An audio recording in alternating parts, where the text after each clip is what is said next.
అనుకుంటా కూడా అంటే పేరుకి మంత్రులు నోటి నిండా బూతులు వీళ్ళకి. వీళ్ళు ఏంటంటే బూతులు యూనివర్సిటీ నుంచి వచ్చారు.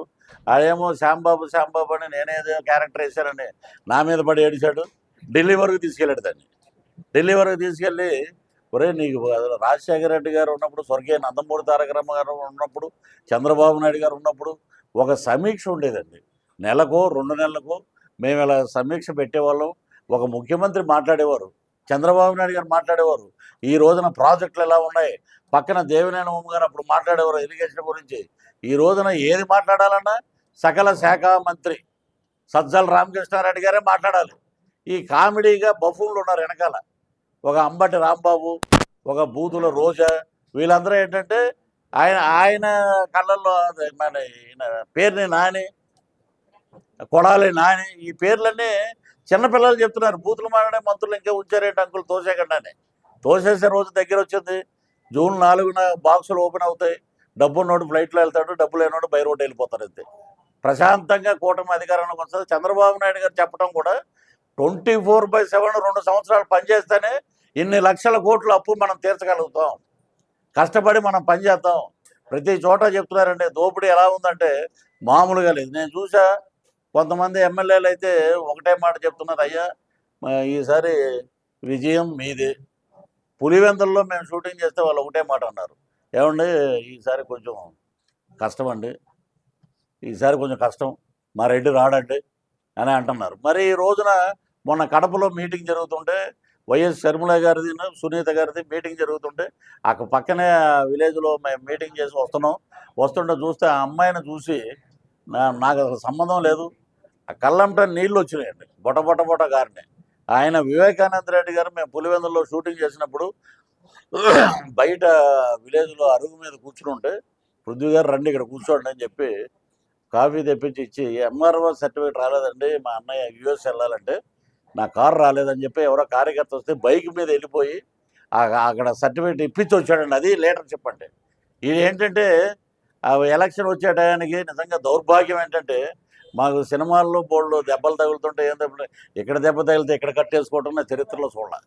ఇప్పుడు ఎల్లంపల్లి ఉన్నాడండి. ఇప్పుడు మనం ఒకటి అందాం, పోనీ ఎవరో పెట్ల కొట్టేవాడో ఎవడో వీళ్ళు ఏదో కొట్టారు అనుకుందాం. అదేంటంటే పూల వర్తకులు నాకు చెప్పారు గుంటూరులో, మేము పెద్ద గజమాలలో వేసినప్పుడు క్రేన్కి తగిలించినప్పుడు అల్యూమినియం వైరింగ్ చేస్తారట. దానికి అల్యూమినియం వైరింగ్ చేసినప్పుడు అది ఎండాకాలం కాబట్టి కొంచెం టెంపర్ అయ్యేది, టెంపర్కి తగిలేదు. అంతకు మించి ఇంకేం లేదంటే ఒక ఐజీ లెవెల్లో ఉన్న వ్యక్తి, ఒక డిఏజీ లెవెల్లో ఉన్న వ్యక్తి అక్కడెక్కడో మీరు ప్రెస్ మీట్ పెట్టినప్పుడు, ఆ బహిరంగ సభ పెట్టినప్పుడు లైట్లు లేవు, వాళ్ళ స్క్రీన్ ప్లే చూడండి. ఇక్కడ జగన్ గారికి ఇక్కడ తగిలింది, ఇక్కడ ఇటుపక్క వెల్లంపల్లి గారికి ఇటు తగిలితే నిన్న మొన్నటి వరకు ఇటేసాడు కట్టు, తర్వాత ఇటేసాడు కట్టు. అక్కడే అర్థమైపోతుంది వీళ్ళు ఆడే డ్రామాలని. కొబ్బరి చెప్పుల కాడి నుంచి గుడి మీద చిల్లర దోచుకునేవాడు అతను ఒకడు. కాబట్టి ఇవన్నీ ఎలా ఉన్నాయంటే ఒక ఆర్ట్ ఆపరేషన్ జరిగితే ఎలా ఉంటుందంటే ఒక 30-40 మంది డాక్టర్ గారు సీఎం గారికి ఆపరేషన్ చేసాం, మాకు చాలా ఆనందంగా ఉందని కూర్చుంటారు. ఇక చిన్న పిల్లోడు, మన సందులో ఉన్న పిల్లోడు కదా తగిలితే ప్లాస్టర్ వేస్తాం మనం. దానికి వేయటానికి 30 మంది డాక్టర్లు. దాంట్లో ఒక డాక్టర్ మనకు తెలుసు, నాతో పాటు చదువుకున్నాడు. ఏంట్రా అంటే, అన్న మీరు సినిమాలో చేస్తున్నారు కామెడీ, ఇక్కడే కామెడీ జరుగుతుంది అన్నాడు. ఇలాంటి పరిస్థితుల్లో ఉంది రాష్ట్రం.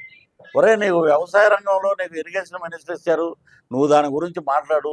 అసలు గేట్లు ఏంటి అక్కడ దాకా, ఎందుకంటే మన ఇక్కడ పాలకొండ చుట్టుపక్కల ఉన్న విలేజెస్లో ఆ గేట్ తీస్తే ఇటేపు వాటర్ వెళ్తుంది, ఈ 2 ఎకరాలు బ్రహ్మాండంగా పండుతాయి అనే ఇంగిత జ్ఞానం కూడా అతనికి లేదు. అతను ఎంతసేపు ఏంటంటే పవన్ కళ్యాణ్ 3 పెళ్ళిళ్ళు చేస్తున్నాడు, 3 పెళ్ళిళ్ళు ఈడమ్మ మొగుడు ఈడు చేశాడు దగ్గర ఉండి, లేదా ఈడు అక్కనిచ్చాడు ఈడు చెల్లెనిచ్చాడు. ఏది పవన్ కళ్యాణ్ గారికి, లేదా ఈడే దగ్గరుండి అన్నీ చేసినట్టు. ఒకవేళ ఈడు చేయటం వల్ల ఏమన్నా పోలవరం ఆపేశాడా ప్రధానమంత్రి గారు మోదీ గారు? లేదు కదా, పోలవరం ఆగలేదు, ఈ రోడ్లన్నీ అయిపోయినాయి పవన్ కళ్యాణ్ గారు పెళ్లి చేసుకుంటే. ఇది ఏంటంటే వీళ్ళ చరిత్ర చాలా ఉంది. విప్పితే మీడియా ముఖంగా అన్ని దత్తరెళ్తాయి. 1వ తారీఖు నుంచి అదే ప్లాన్ అండి. మీరు చేసే అవకతవకలు, మీరు చేసే ఇవి ఎంత ప్రజలే చీకొడుతున్నారు. ఎక్కడికి వెళ్ళినా ప్రజలు బ్రహ్మరథం పడుతున్నారు. చంద్రబాబు గారి ఆధ్వర్యంలో, పవన్ కళ్యాణ్ గారి నాయకత్వంలో కూటమి ప్రభుత్వానికి అఖండమైన మెజార్టీనిచ్చి అద్భుతంగా జూన్ 4న మేము తీర్పిస్తామని చెప్తున్నారు. మొన్న అనకాపల్లిలో మీటింగ్ రాజ్నాథ్ సింగ్ గారు వచ్చారు, కేంద్ర రక్షణ మంత్రి మన భారతదేశానికి. ఆయన ఒక మాట అన్నాడండి, ఏ అనకాపల్లి మే గంజాయి స్మగ్లింగ్ అవుతుంది, మొత్తం యువత నాశనం అయిపోతున్నారు, ల్యాండ్ మాఫియా ఉంది ఇక్కడ, అలాగే లిక్కర్ మాఫియా ఉంది, ఇవన్నీ జగన్మోహన్ రెడ్డి గారి ఆధ్వర్యంలోనే జరుగుతున్నాయి. ఓ క్యా హై ఉస్కా నామ్ క్యా హై మాలూమ్ నై మగర్ ఓ కోడిగుడ్డు మంత్రి అన్నాడు ఆయన. కోడిగుడ్డు మంత్రి అదే మన అనకాపల్లి బెల్లాన్ని తిరుమల తిరుపతి వెంకటేశ్వర స్వామి లడ్డూల్లో వాడేవారు. ఈ రోజున అక్కడ షుగర్ ఫ్యాక్టరీలు లేవు. ఆ చుట్టుపక్కల ఉన్న రైతులందరూ మేమేంటంటే భుక్తి కోసం ఏదో కాయగూరలు పండించుకుని దాని మీద బతుకుతున్నామని అన్నారు. ఇలాంటి స్థితి రేపు పొద్దున ఏంటంటే శ్రీలంక మరో శ్రీలంక అయ్యే ఛాన్స్ ఉంది. ఇతను కానీ మళ్ళీ వచ్చాడంటే మరో శ్రీలంక అండి, ఆల్రెడీ అయిపోయింది శ్రీలంక ఇది.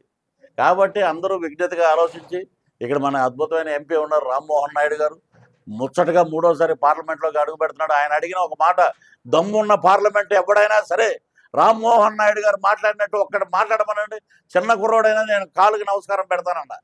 ఏమన్నాడంటే, ప్రధానమంత్రి గారు మీ పక్కన ఏ1 పెట్టుకున్నారు, ఏ2 పెట్టుకున్నారు, ఏంటి సార్ మీరు మాట్లాడేది అన్నాడు. మరి అంత గట్స్ ఉన్న ఒక ఎంపీ ఎర్రనాయుడు గారు అబ్బాయి రామ్మోహన్ నాయుడు గారు అలా మాట్లాడారంటే నిజంగా మనం అందరం సెల్యూట్ చేయాలండి. శ్రీకాకుళం మొత్తం తలెత్తి చూసింది ఆ రోజున పార్లమెంటు వైపు. అలాంటి లీడర్ ఉన్నారు. మరి టెక్కల నుంచి మనకి అచ్చెన్నాయుడు గారు ఉన్నారు.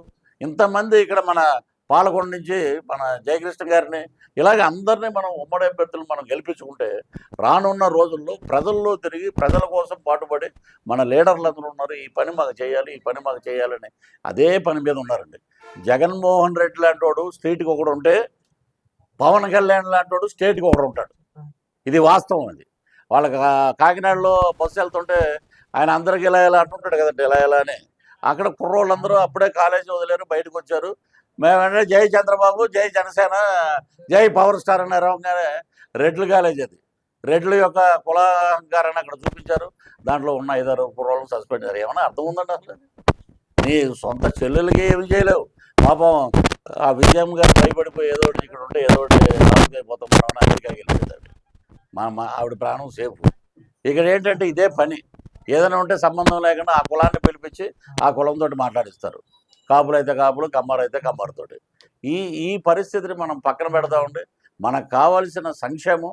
ఇంకోటి కూడా చంద్రబాబు నాయుడు గారు, పవన్ కళ్యాణ్ గారు ఇద్దరు పార్టీలో జాయిన్ అయినప్పుడు ఒక మాట చెప్పారండి నాకు, సంక్షేమ పథకాలు మేము ఆపం, మేము డబ్బులు లేనప్పుడే ₹1 మా జేబు నుంచి తీసిచ్చాం, మీరు రేపొద్దున అధికారం మా దగ్గర ఉంటే ఒక ₹10 ఎక్కువ వేసి మేము పథకాలను కంటిన్యూ చేస్తాం. అలాగే అమ్మఒడి కూడా 3 పిల్లలు 4 పిల్లలు ఉన్న మొత్తం మేము భరిస్తాం అని చెప్పి పింఛను పెంచుతాం, అన్ని సదుపాయాలు మేము కల్పిస్తాం, చెత్త మీద పన్నులు చేస్తాం, ల్యాండ్ సీలింగ్ యాక్ట్ అని చెప్పి మేము ఒకటి చేసాం మొన్న. అది రేపు ఏంటంటే మనం ఏదన్నా డబ్బులు దాచుకుని ఎవరో ఒకళ్ళు, ఇప్పుడు తల్లి ఎవరో 4 ఎకరాలు కొందనుకున్నామే, ఆమెకి జెరాక్స్ ఇస్తారంట. అంటే 2 ఏళ్ళు మనం దాని వెనక చూడకుండా ఏదో పిల్లలు అడవుల్లో పడిపోయి మనం రెన్యూవల్ చేయించుకోకపోతే అది వేరే ఎవరో ఇప్పుడు ఈయన వచ్చేసి రిజిస్ట్రేషన్ చేయించేస్తాడంట. అది ఇంకా ఇలాంటి హిట్లర్ పరిపాలన పుస్తకాల్లో చదువుకున్నాం, మనం ప్రత్యక్షంగా చూస్తున్నాం. కాబట్టి మీరందరూ మీడియా మిత్రులందరూ మాకు సహకరించండి. మా కార్యకర్తలు అద్భుతంగా ఉన్నారు, ఒక బాణాల్లో ఉన్నారు. అప్పుడేమో ఈ జైల్లో ఉన్నప్పుడు షర్మిల గారు బ్రహ్మాండంగా నడిచి అధికారం తీసుకొస్తే ఈరోజు చెల్లిని పక్కకు దోషిస్తారు. ఆమె కాంగ్రెస్ బాణం అయింది. ఆ బాణం వాళ్ళకే పెట్టలేదు, 20% వాళ్ళకే పడుతుంది ఆ బాణం. ఇప్పుడు ఏంటంటే ఉమ్మడి అభ్యర్థుల తరఫున, ఉమ్మడి కూటమి తరఫున చంద్రబాబు నాయుడు గారు, బీజేపీ, జనసేన తరఫున ఒక బాణాన్ని నన్ను వదిలేరు. నేను ఇప్పుడు కూటమి బాణాన్ని, నా బాణానికి సమాధానం చెప్పమనండి. కాపులు కాపులు కాపులు అని ఇప్పుడు ఏడుస్తారు చాలామంది. ఇప్పుడు కాపు బిడ్డ మనోడు అదే కాపులు కాపులు అన్నారండి. ముద్రగడ్డ పద్మనాభం గారు ఉన్నారు.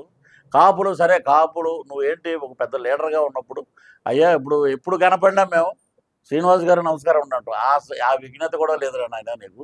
మేము ఆంధ్ర యూనివర్సిటీలో ఉన్నప్పుడు ఇక్కడ కెర్లంపూడిలో ఉన్నాడు, ఈయన చాలా గొప్ప లీడర్ ఏమో అనుకున్నాం మేము.